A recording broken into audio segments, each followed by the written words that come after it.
Shalom teman-teman PRBK, kita ketemu lagi di online service PRBK Gia Pringgading. Nah, pertama-tama aku mau mengucapkan selamat datang buat teman-teman yang baru pertama kali mengikuti ibadah di channel YouTube kami. Nah, teman-teman juga bisa mengisi link formulir kehadiran yang ada di description box. Kemudian aku juga mau ngingetin nih buat teman-teman bisa subscribe ke channel YouTube PRBK Gia Pringgading supaya teman-teman gak ketinggalan buat ibadah di minggu-minggu selanjutnya yang pasti di jam yang sama, yaitu hari Sabtu jam 5 sore. Oh iya, buat teman-teman juga yang sudah mengikuti ibadah dan memiliki kritik dan saran untuk ibadah ini, teman-teman bisa mengisi formulir kritik dan saran yang ada di description box.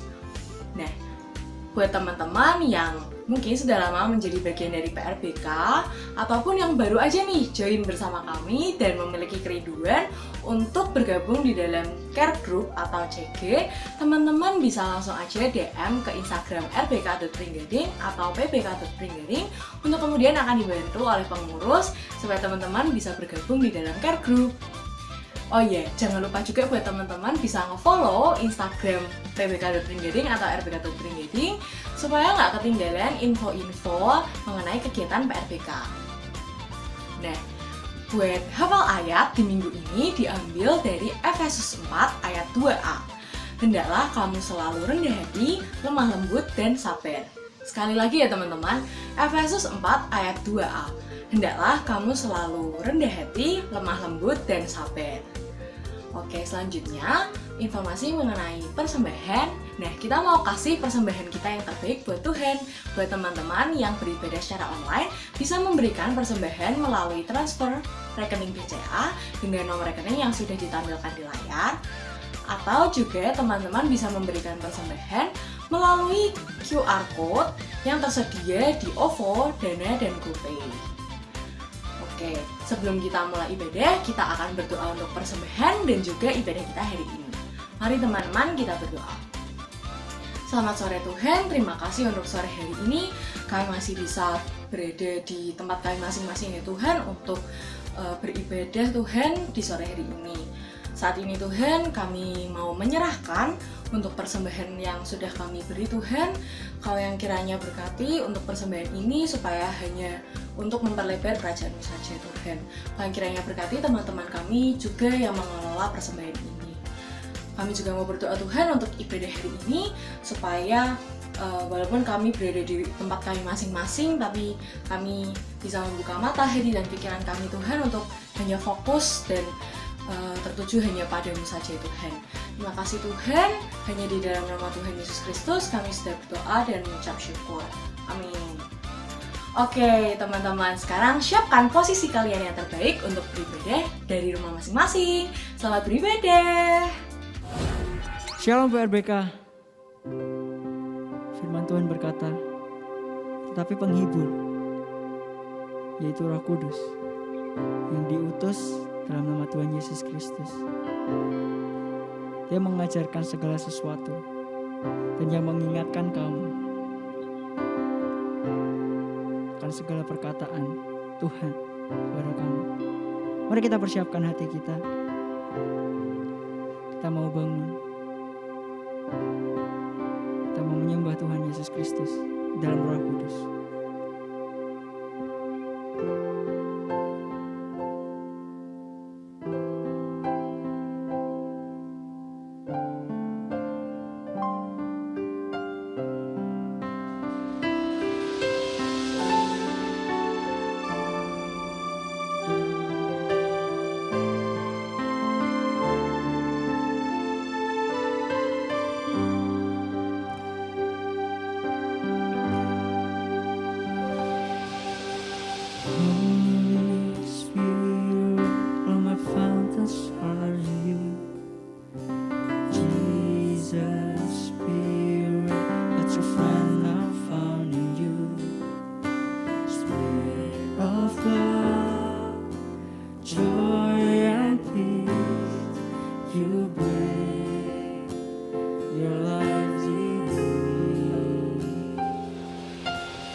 Patiently, you will always wait for me.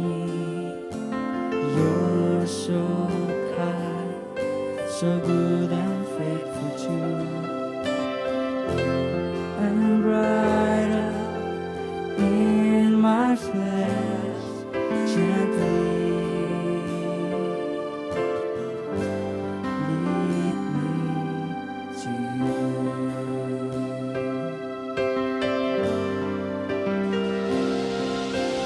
My best friend, Holy Spirit, Holy Spirit, my best friend.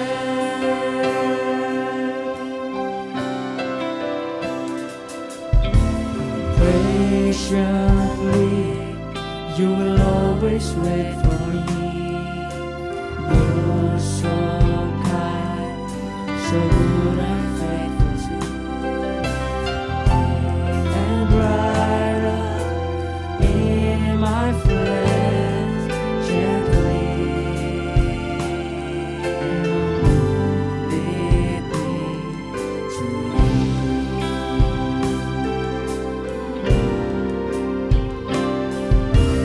My best friend,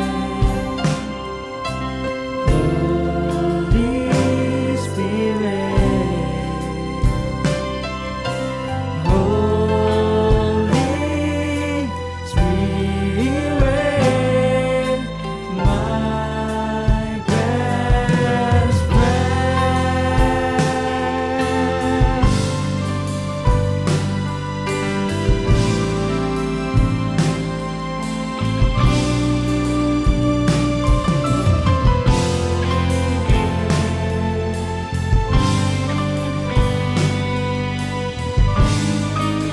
Mari dengan segenap hati kita mau menyembah Tuhan.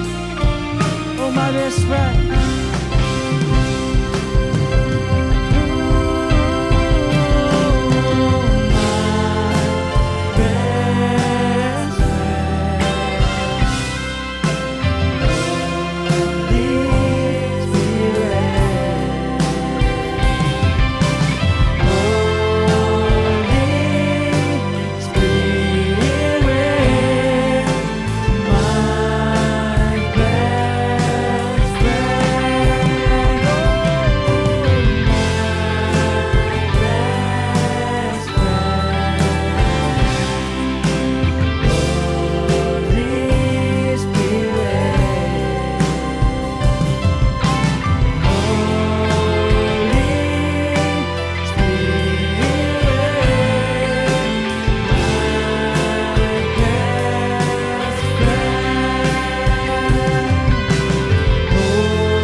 Yes, it's my best friend, the Holy Spirit.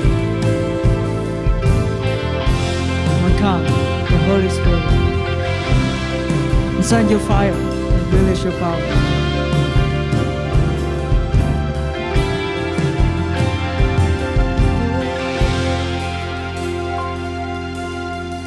All it takes is one moment,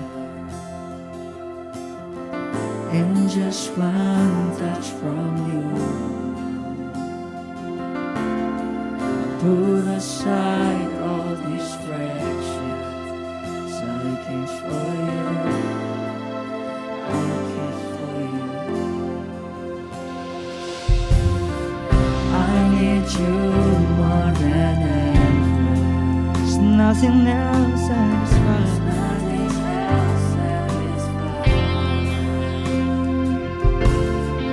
All my life I surrender. I live for you. I live for you. 'Cause I care for you. I care for you. Holy Spirit. Holy Spirit.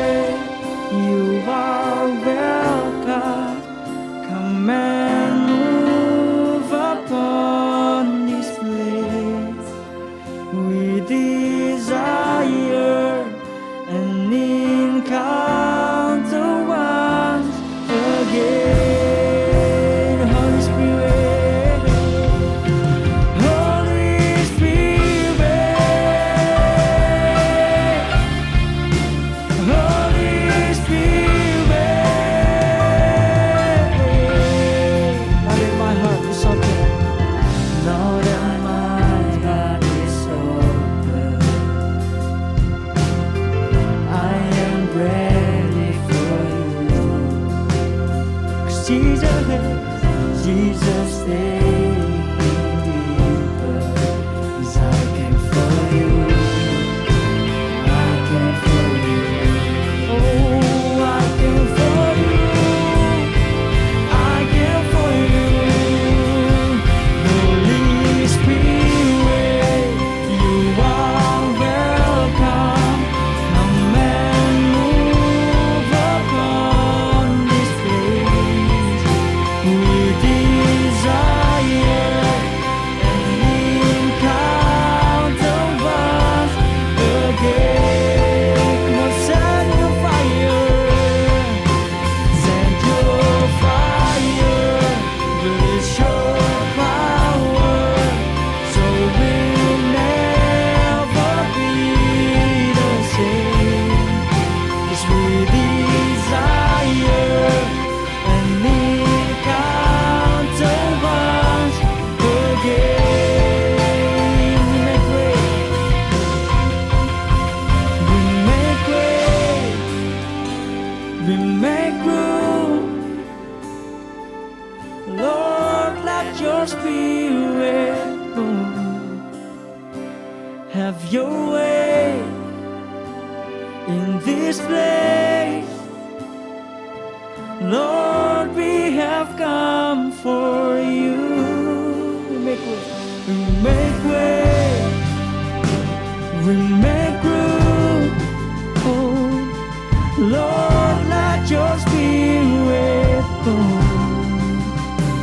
Have your way in this place. Lord, we have come for you. We make way, we make way. Oh, we make room. Lord, let your spirit move. Have your way, oh, in this place. Lord, we have come for you. Holy Spirit, you are welcome. Come and move upon this place. We desire an encounter once again. We'll send your fire, send your fire, use your power, so we'll never be the same. 'Cause we desire an encounter once again. Holy Spirit, woo! Holy Spirit, Holy Spirit, Holy Spirit, Holy Spirit. We make way, we make room. Lord, let your spirit move. Have your way in this place, oh Lord, we have come for you.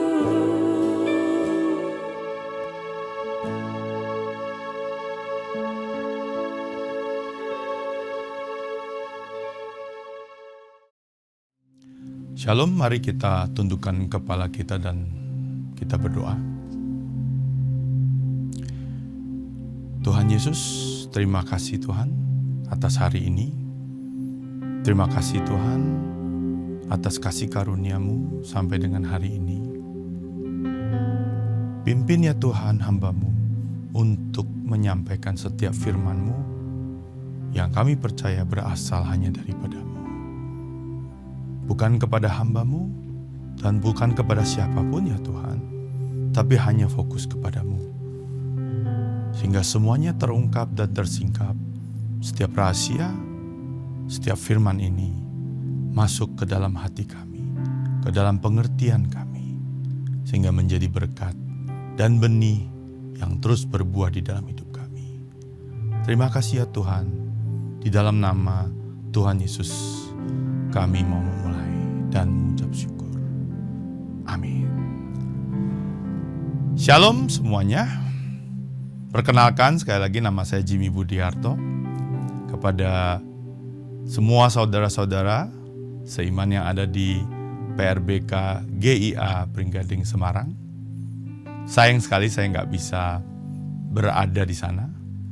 Tentunya kita tahu bahwa Omikron ya telah menyebabkan kita semua sekali lagi untuk lebih menjaga supaya penyebaran itu tidak terjadi kemana-mana. Tapi saya percaya itu tidak pernah menghentikan langkah kita dalam menyampaikan kebenaran dan firman.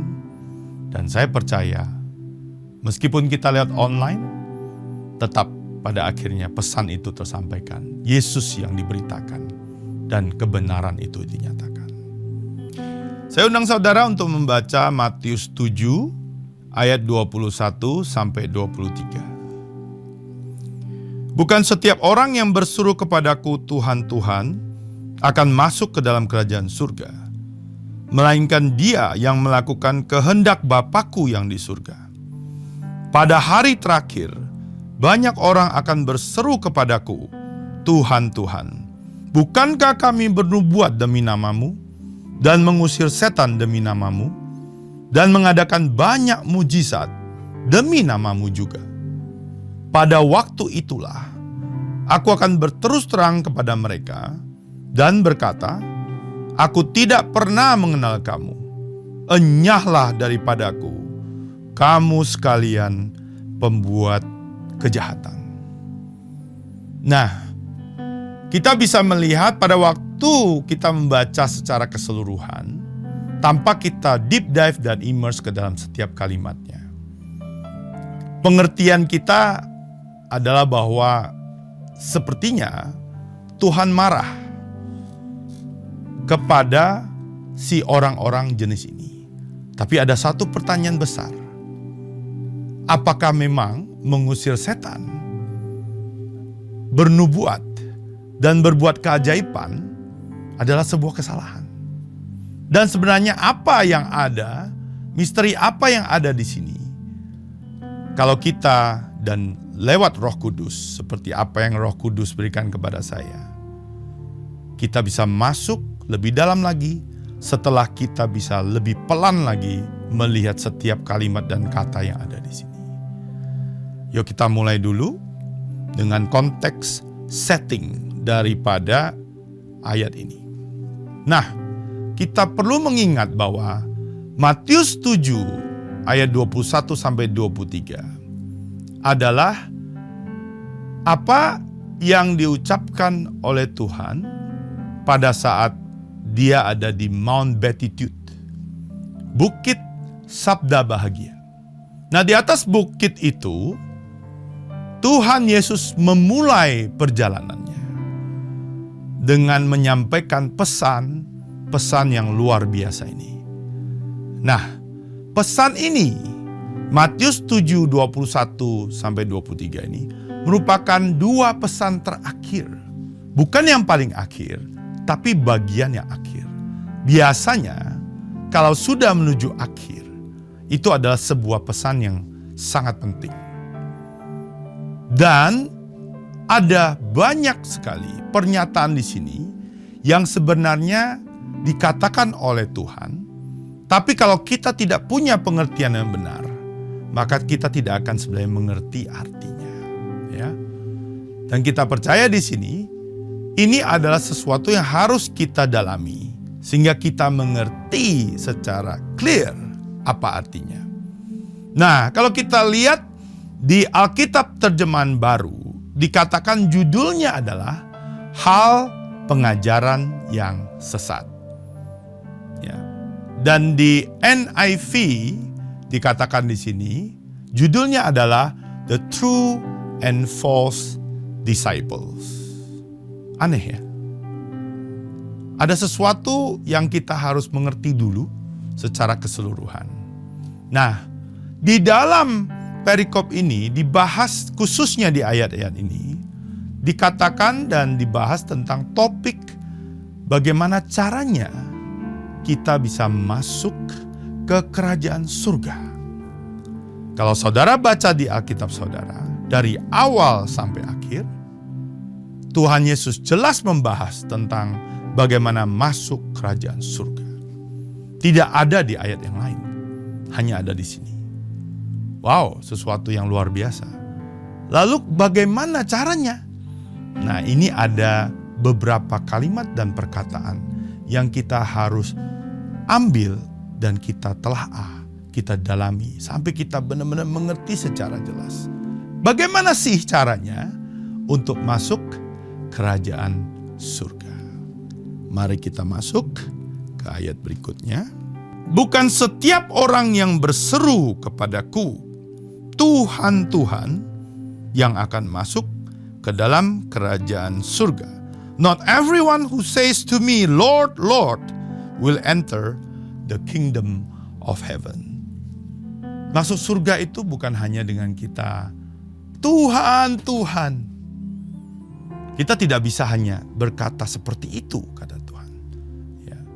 Dan di sini jelas Tuhan Yesus berkata, kepadaku.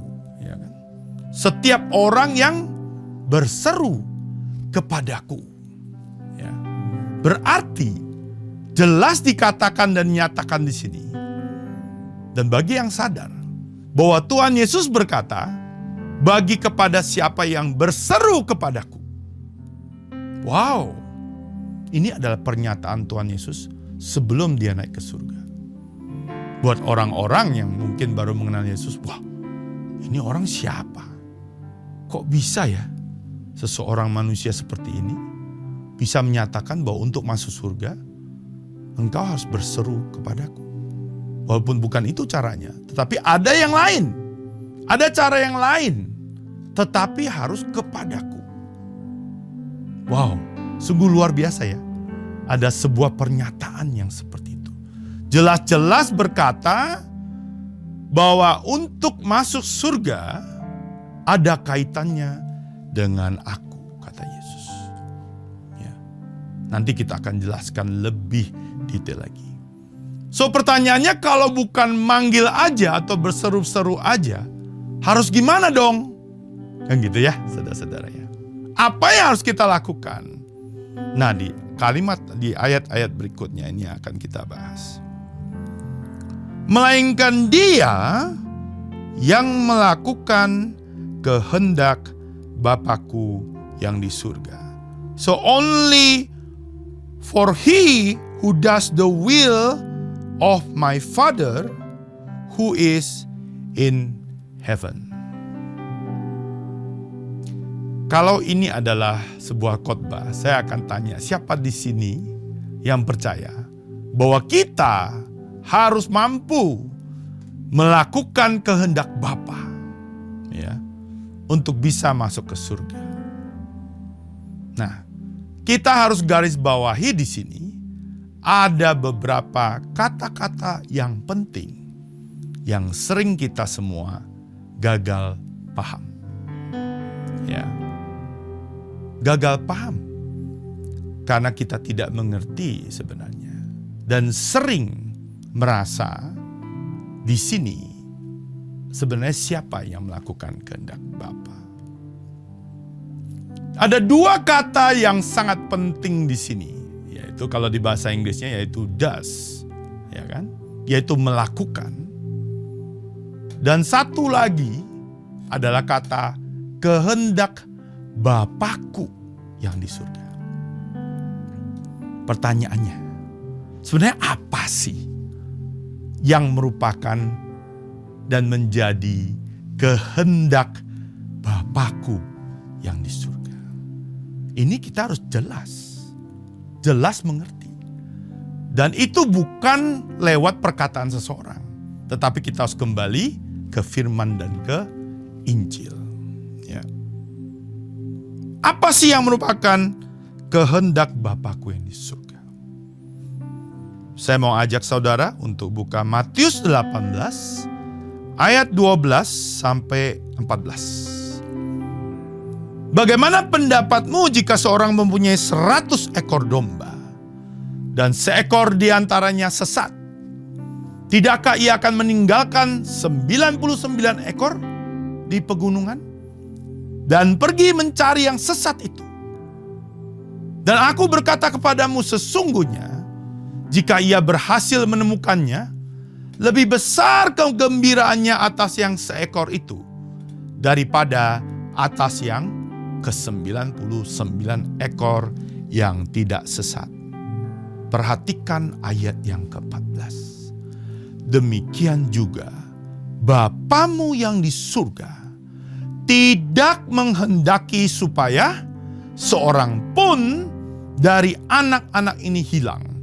In the English translation, so it is not the will of your Father who is in heaven that one of these little ones be lost. Nah, ternyata yang merupakan kehendak Bapa kita di surga adalah apa, saudara? Bahwa tidak ada satu pun di antara anak-anaknya itu yang terhilang. Siapa anak-anak itu? Saudara dan saya. Keinginan siapakah itu? Keinginan dan kehendak Bapa yang di surga. Nah, sekarang pertanyaannya, kenapa bisa seperti itu? Kita harus kembali kepada cerita Adam dan Hawa, which is bukan topik saya hari ini. Tapi kita tahu bahwa manusia yang pada saat itu diciptakan jatuh ke dalam dosa. Pada waktu Hawa dikelabui iblis dan memakan buah itu, disitulah kita semua nih, keturunan Adam dan Hawa, terkena kutuk itu. Bapa harus mengirimkan anaknya sendiri untuk mematahkan kutuk itu, yaitu dengan salib, dengan kematiannya, dan bangkit ke atas, ke surga, memegang kunci itu, sehingga kita semua bisa selamat. Itu sebenarnya adalah kehendak Bapa kita. Karena dosa itu, karena kita, Bapa mengirimkan anaknya. Pertanyaannya, siapa yang melakukan kehendak Bapa itu? Kitanya yang berdosa, manusia Adam dan Hawa dan keturunannya yang sudah jatuh ke dalam dosa, atau seorang anaknya yang bernama Yesus Kristus yang turun dari surga, mati buat kita dan melakukan semua sesuai dengan kehendak Bapanya. Wow. Jikalau ada di antara saudara yang pernah mendengar bahwa kita adalah yang harus melakukan kehendak Bapa, kita harus mendengar suara Tuhan dan mengerti apa destiny kita dan apa yang Bapa kehendaki di dunia ini dan apa yang harus kita lakukan. Saudara-saudara sekalian, teman-teman yang saya cintai, saya rasa dengan firman ini kita tahu jelas yang bisa melakukan kehendak Bapa cuma satu nama. Namanya Yesus Kristus Tuhan kita. Bukan kita, saudara. Kita gak akan mampu. How can the sinner save other sinners. Bagaimana kita yang berdosa bisa menyelamatkan orang lain yang juga berdosa? Gak bisa. Kita harus terlebih dahulu diselamatkan. Kita yang sudah diselamatkan oleh Yesus. Bukan kita yang saya sebut punya Mesiah kompleks. Yang merasa bahwa sayalah, dan sayalah yang mampu melakukan kehendak Bapa. Sering ada namanya miskonsepsi ini. Ya. Bahwa kita yang harus berusaha untuk dapat melakukan itu. Wow. Pada waktu saya melihat ini, wow, ini luar biasa sekali. Menjelaskan banyak hal yang menurut saya sering kita gagal paham. Nah, ada juga ayat yang saya mau kita baca, yaitu Yohanes 6 ayat 40. Ya. Sebab inilah kehendak Bapa-Ku, yaitu supaya setiap orang yang melihat Anak dan yang percaya kepadanya beroleh hidup yang kekal, dan supaya Aku membangkitkannya pada akhir zaman. Di bahasa Inggrisnya di Amplified Bible, for this is my Father's will and purpose, that everyone who sees the Son and believes in Him as Savior will have eternal life, and I will raise him up from the dead on the last day. Wow, semakin jelas dinyatakan di sini di Injil Yohanes bahwa bagaimana caranya sih? Sekali lagi dinyatakan di sini, to fulfill our Father's will and purpose. It is for those, kepada siapapun yang apa? Yang number one, melihat kepada Anak. Ya. Karena for those who sees the Son. Kedua, believes in Him. Percaya kepada Sang Anak bahwa Dia adalah juru selamat kita. Dan yang ketiga apa? Jika kita melakukannya, maka kita akan memperoleh hidup yang kekal. Apa itu hidup yang kekal? Hidup selamanya di bumi. No. Surga. Itulah hidup kekal kita. Dan apalagi saudara, yaitu kita akan bangkit pada akhir zaman. So apa yang harus kita lakukan? Sekali lagi, bukan kita melakukan kehendak Bapa, tetapi kita melihat kepada Yesus Kristus Sang Anak, percaya kepadanya, dan apa saudara? Hanya Yesus. Lewat Yesuslah yang sudah melakukan kehendak Bapa. Lewat itulah kita bisa masuk ke kerajaan surga. Bukan lewat kita. Nothing is being said tentang kita, kemampuan kita. No. It's all about bagaimana the Son, which is Jesus Christ, melakukan semuanya kehendak Bapa dengan sempurna. Menyelamatkan kita. Dan lewat Dia, sebagai Tuhan dan Raja kita yang saat ini, kita bisa masuk surga, mendapatkan keselamatan itu. Luar biasa, haleluya. Sebuah pesan yang menurut saya, it will liberate us. Dan membuat kita punya suatu pengertian yang benar sekarang. Bahwa it's all about Jesus. And Jesus is the one who saved us. We are not the Messiah. We are just the one who is being saved. Kita bukan Mesiasnya. tapi kitalah yang diselamatkan. Lewat poin-poin itu, saya berharap kita semua mengerti. Nah, pertanyaannya lantas apa yang merupakan bagian kita dan apa yang harus kita lakukan dong kalau gitu? Ya. Apakah ada statement di sini yang jelas? Semuanya yang kita lakukan hanya yang tadi itu. Sekali lagi ya, kalau kita sudah masuk ke dalam sesuatu yang berkata, dan apa yang harus kita lakukan? Kita nggak ngapa-ngapain dong. Cukup percaya Yesus. Saudara, saya katakan, untuk percaya Yesus saja. Itu sebuah perjalanan sampai kita nanti mati. Ngomong kita boleh percaya. Tapi ada yang ada di dalam hati kita. Kalau kita kembali kepada yang namanya melakukan, mengerjakan. There is something wrong with us. Karena that is how the devil will decept and divert you towards yang lain. Padahal Tuhan sejak dari Bapa sampai kepada Yesus. Come to me. Datang kepadaku. Hanya lewat aku engkau bisa masuk kepada kerajaan surga. Jadi it is not about what we do. It is about what he do. What he did. Ya, saya ulangi ya.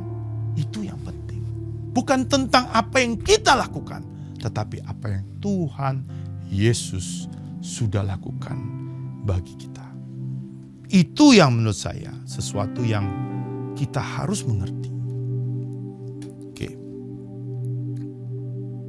Nah, di Efesus 2 ayat 8 sampai 9. Begitu saya mengerti soal ini, saya tiba-tiba keingat dengan sebuah kata yang namanya by grace through faith. Ya. Sebab karena kasih karunia kamu diselamatkan oleh iman. Itu bukan hasil usahamu, tetapi pemberian Allah. Itu bukan hasil pekerjaanmu, dan jangan ada yang memegahkan diri. We are only saved by grace, lewat anugerah, through faith. So what is faith here?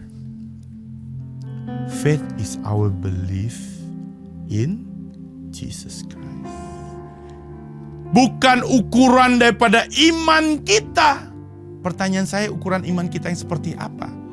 Yang bisa dan mampu membuat kita naik ke atas kayu salib, menderita seperti Yesus. Gak bisa guys. Kita adalah orang yang berdosa. Sangat mudah untuk dipengaruhi. Sangat mudah untuk jatuh. Sangat mudah untuk disinari dengan kekayaan dunia. Dan semua yang enak-enak secara dunia. Hanya satu Yesus yang bisa. Yang tak bercacat celah. Yang bisa melakukan semuanya dengan sempurna. Itu yang harus kita percayai. Dan kita harus tahu bahwa itu adalah pemberian. Bukan usaha kita. Dengan kita mengerti itu, kita harus lebih lagi bersyukur bahwa keselamatan kita itu hanya karena sebuah kasih karunia, anugerah yang sungguh besar yang diberikan oleh seorang yang bernama Yesus. Dan apa kerjaan kita? Kita percaya kepadanya. That is faith. Faith is not just from us. Faith is how much we believe to the one name, to Jesus Christ. Bukan faith secara daging, saudara. Tetapi iman yang teguh, penuh, percaya kepada Yesus. That is what I call faith. Jadi kalau kita cerita iman adalah iman. Oh, saya beriman mau punya rumah. Saya beriman mau beli ini dan itu. Well, I don't consider that as faith. Karena faith buat saya adalah my belief. Belief saya kepada Yesus Kristus. Itu adalah yang benar, saudara-saudara. Dan sekali lagi, by grace and everything is given to us. Not because of us. Bukan karena pekerjaan kita, kemampuan kita. Itu yang saya benar-benar mau garis bawahi. Sehingga pesan ini benar-benar sampai kepada saudara. Oke.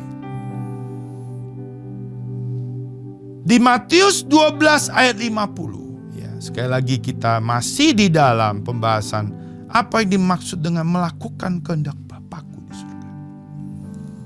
Sebab siapapun yang melakukan kehendak Bapa-Ku di surga, ya, saya terjemahkan ini langsung dari Amplified Bible. Karena apa? Percaya kepadaku dan mengikuti aku. Dialah saudaraku laki-laki, dialah saudaraku perempuan, dialah ibuku. Bahasa Inggrisnya di Amplified Bible. For whoever does the will of my Father who is in heaven by believing in me and following me is my brother, sister, and mother. Sekali lagi di sini ditekankan, dan ini adalah Injil Alkitab.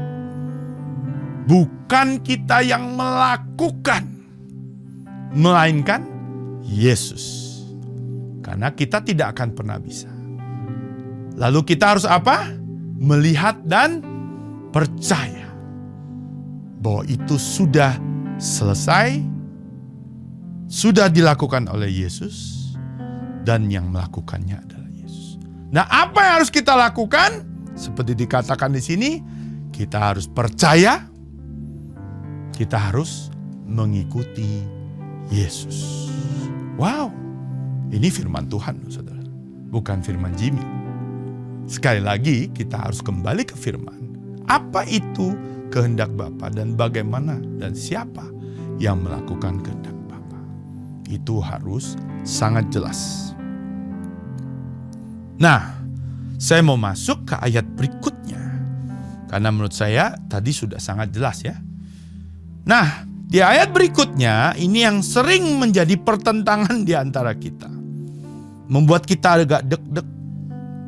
Pada hari terakhir, banyak orang akan berseru kepadaku, Tuhan, Tuhan, bukankah kami bernubuat demi nama-Mu dan mengusir setan demi nama-Mu dan mengadakan banyak mujizat lagi-lagi demi nama-Mu juga.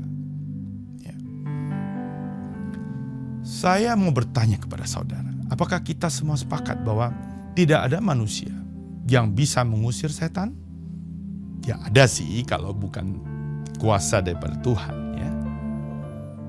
Tapi kita percaya di sini ada kuasa dan otoritas, ya, yang berasal daripada Tuhan untuk kita mampu bernubuat, untuk kita melakukan mujizat. Lah, kok dengan kuasa yang sama kita kok dimarahin intinya? Apa sih yang salah di sini? Kenapa Tuhan itu mempermasalahkan ini? Bukannya kalau Tuhan itu tidak memberikan otoritas dan kuasa ini tidak dapat kita lakukan. Ya. Nah, saya mau kita perhatikan kata yang dipakai di sini, yaitu demi nama-Mu. Menarik ya. Penggunaan kata ini sangat penting untuk kita simak.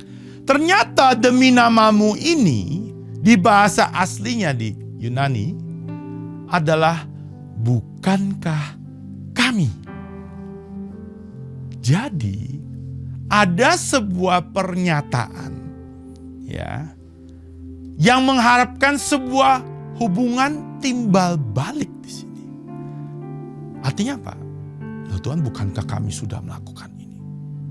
Bukankah gue sudah begini, sudah begini, sudah begini? Itu yang menjadi pengertian daripada kalimat ini. Udah mulai merasa aneh kan, saudara-saudara?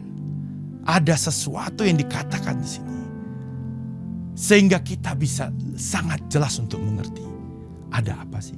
Kita masuk ke ayat berikutnya yaitu Matius 7 ayat 23. Pada waktu itulah aku akan berterus terang kepada mereka.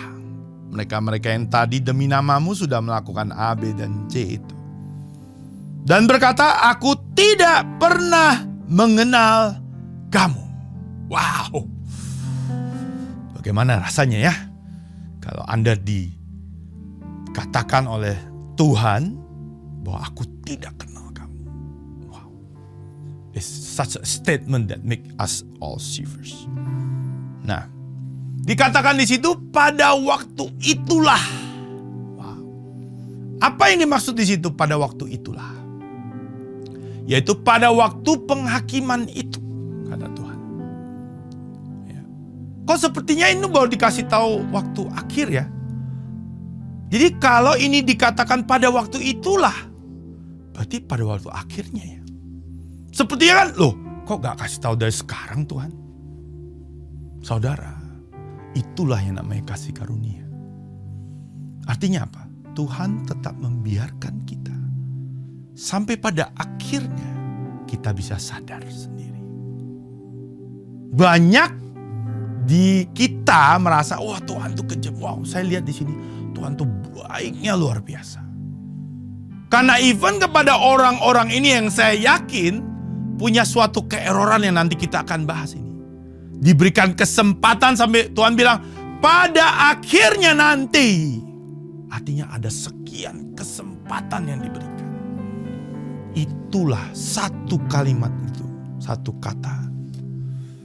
Membuktikan ada kasih karunia yang sungguh besar. Di mana pada akhirnya, kalau kita tahu dan sadar, ada sebuah pengampunannya. Dan kita tetap didapati selamat. Ya. Nah, kata yang berikutnya dikatakan di sini adalah, aku akan berterus terang. Artinya apa? Ada sebuah kondisi di mana sepertinya ada kebohongan nih. Ya dong. Untuk Tuhan berkata seperti itu, gue belak-belakan sama lu ya. Berarti kan dia mau menyampaikan sesuatu nih. Dia merasa kita tidak jujur. Ya udah lu gak mau jujur, gue yang terus terang nih.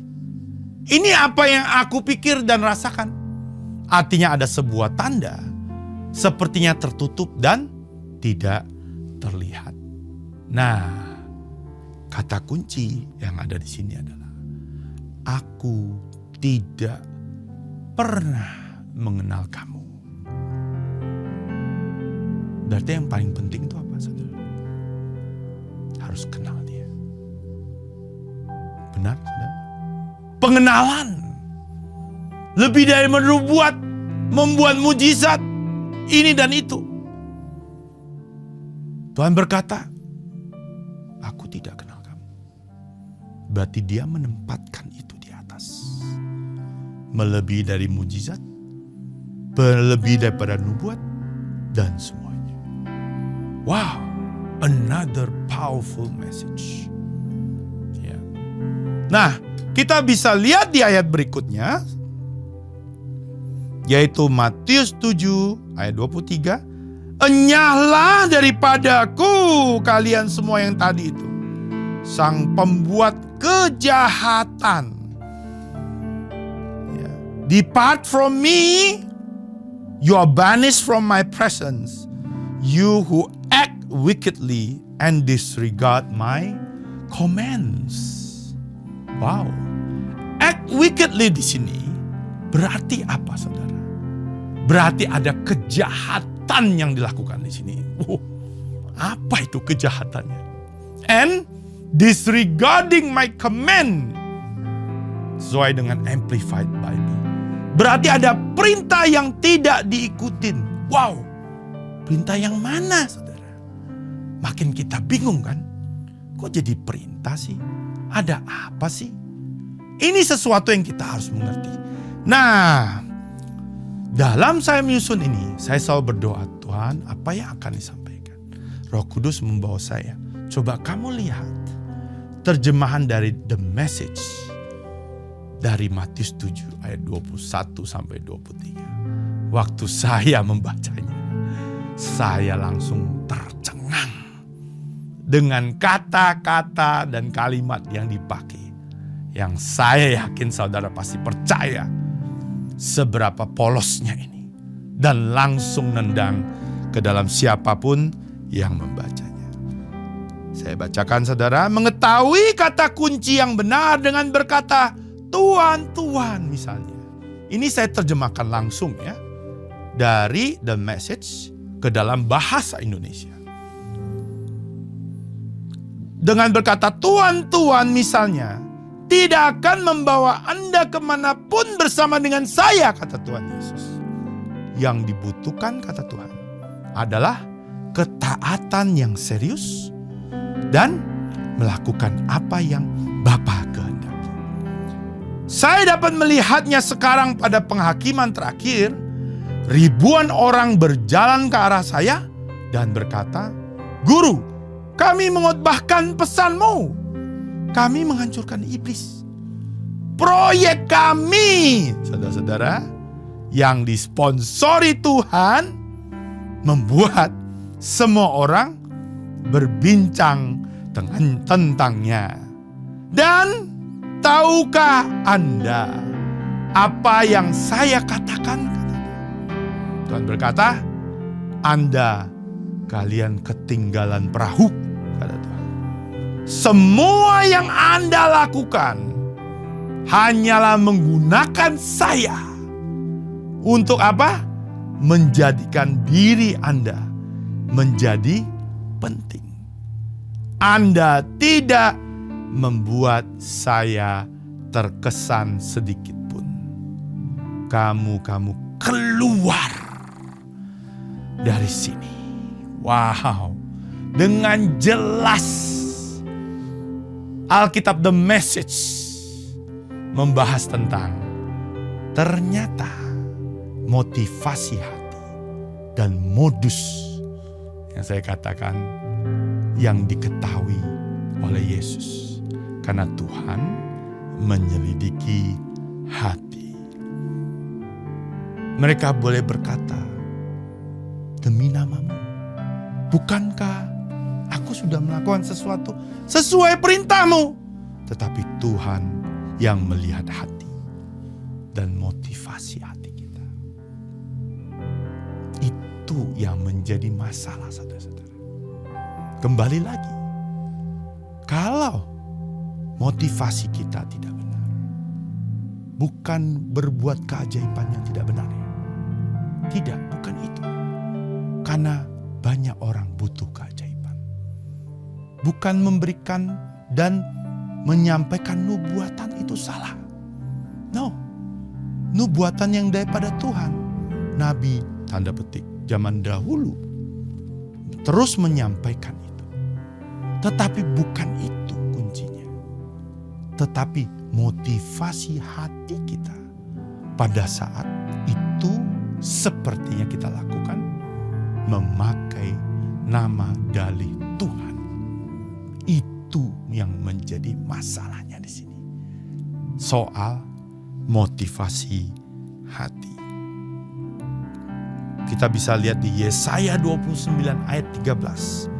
Dan Tuhan telah berfirman, oleh karena bangsa ini datang mendekat dengan mulutnya dan memuliakan aku dengan bibirnya, padahal hatinya menjauh daripadaku.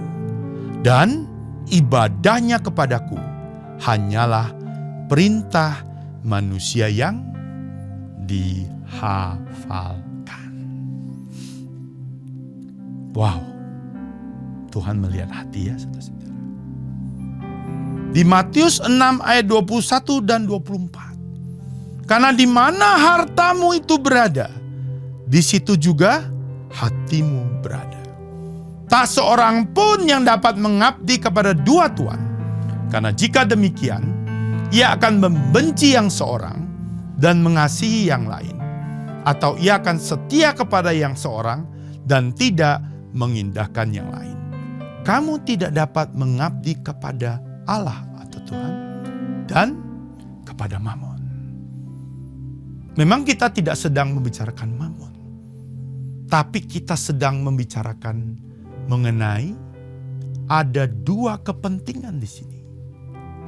Ya. Mammon is just one of them. Bagian daripada kerajaan iblis yang fungsinya is to make all those diversion, deception. Kita tidak melihat ke Tuhan. Hati kita dibuat untuk mengarah ke tempat yang lain. Ujungnya sama semua guys. Teman-teman semua. Itulah tipuan iblis. Di sini pada akhirnya kembali kepada hati kita. Apakah kita mengerti bahwa apa yang kita lakukan ini, yang kita mungkin bisa sebut, oh kita melayani untuk Tuhan. Ya. Kita harus menjadi kaya supaya semua orang bisa diberkati. Yang tahu kebenarannya itu cuma Anda dan Yesus. Saya tidak akan berkata selebihnya karena saya yakin pesan ini untuk kita semua. Dan bukan saya yang mampu menghakimi, tapi semua kembali kepada apakah saudara mengerti bahwa pada akhirnya hati kita adalah sesuatu yang tidak mungkin kita tutup di hadapan Tuhan. Sebab Tuhan itu menyelidiki hati. Nah, jangan sampai kita semua itu fall into that deception. Deceive. Ya, dan semua yang iblis mau lakukan kepada kita. Izinkan saya menutup hari ini, khotbah ini, dengan memberikan beberapa pernyataan dari apa yang sudah tadi kita sampaikan. Ya. Pertama adalah kita harus fokus hanya kepada Tuhan Yesus. Bukan kepada mengusir setannya. Kita harus percaya hanya kepada Tuhan Yesus. Bukan kepada nubuatan-nubuatannya. Kita harus kagum hanya kepada Tuhan Yesus. Bukan kagum kepada keajaibannya. Mata kita harus tegap dan tertuju hanya memandang kepada Yesus. Bukan hanya kepada pesannya. Dan juga bukan kepada si pembawa pesannya. Tetapi hanya kepada Yesus Kristus. Karena itulah yang merupakan kehendak Bapa. Dan itulah satu-satunya jalan untuk kita bisa masuk ke dalam kerajaan surga. Terima kasih. Mari kita tutup dengan doa. Tuhan Yesus, hamba-Mu sudah selesai menyampaikan pesan-Mu. Dan lewat isi hati-Mu ini ya Tuhan, hamba-Mu minta Tuhan, kepada siapapun yang sedang mendengarkan rekaman ini, dimanapun mereka berada, biarlah pesan ini ya Tuhan dan firman yang berasal daripada-Mu ini membukakan mata dan pengertian mereka. Sehingga mereka sadar dan berubah. Dan kembali menuju kepada-Mu. Hai Tuhan Yesus kami, Raja kami. Dan satu-satunya yang kami percaya, yang kami lihat, yang kami ikuti. Sehingga keselamatan itu yang sudah selesai dan menjadi bagian kami, membuat kami hidup kekal dan pada akhirnya bertemu dengan-Mu di dalam kerajaan surga. Inilah kerinduan kami yang terdalam, melebihi yang lain ya Tuhan, melebihi yang lain. Terima kasih ya Tuhan, kami tutup Tuhan semuanya di dalam nama Tuhan Yesus Kristus. Kami semua yang percaya dan mengucap syukur atas pesan dan firman-Mu dan kasih karunia-Mu. Amin. Amin. Amin.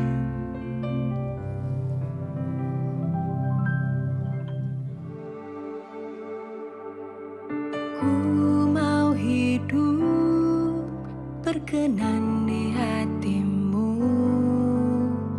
Ku mau hidup lakukan kehendakmu. Ku tak takut bahaya, segala khawatirku lenyap, karena ku tahu kau selalu sertaku. Tanganmu bersamaku, lenganmu meneguhkanku, kesetiaan kasihmu selalu sertaku.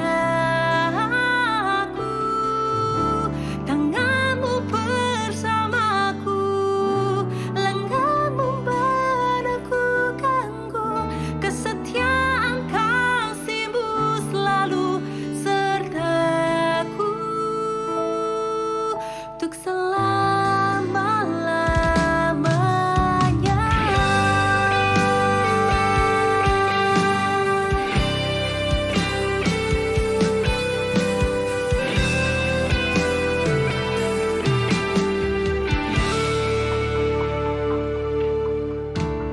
Ku mau hidup berkenan di hatimu.